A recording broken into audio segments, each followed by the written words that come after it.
John F. Kennedy, the 35th President of the United States. The youngest man to be elected U.S. President. The first Catholic U.S. President. The only U.S. President to have won a Pulitzer Prize. A president whose name is inextricably linked with the Cuban Missile Crisis, the African American Civil Rights Movement, the Cold War, Vietnam, the Peace Corps, the space race, and that fateful day in Dallas. John Fitzgerald Kennedy, the 35th President of the United States, served less than 3 years in office, but to many, he remains the country's most memorable and revered leader. He had wit, charm, youth, intelligence, and the backing of a mighty political dynasty. The early years. Jack Kennedy, immortalized by his initials JFK, was born in the affluent Boston suburb of Brookline on the 29th of May, 1917, the second son and child of Joe Kennedy and his wife Rose. He was named after his maternal grandfather, John F. Honeyfitz Fitzgerald. Kennedy was already making his mark by the time that he graduated from Harvard in 1940. His thesis about the Munich Agreement was published as Why England Slept, which became a bestseller. His 1956 publication, Profiles of Courage, would win the Pulitzer.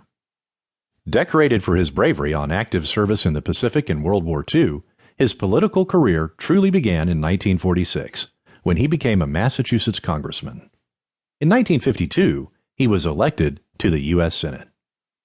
By 1960, Kennedy was campaigning to be president, aided by his father's wealth and influence and the tenacious campaigning of his numerous siblings, his mother, and his alluring wife, Jacqueline.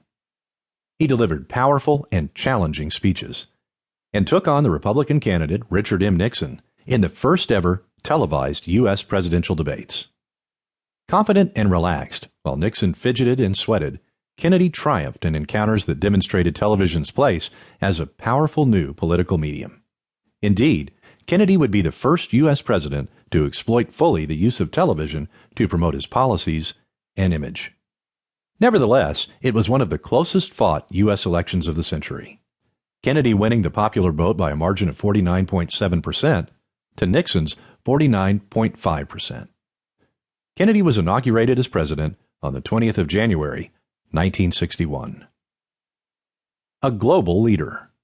John F. Kennedy brought a new dynamism to the White House, both in terms of personal style and political administration. With wife Jacqueline and young children Caroline and John, he presented an appealing public image of domestic informality, intermingled with the serious business of governing a great nation. Troubles were multiplying on the international front, however.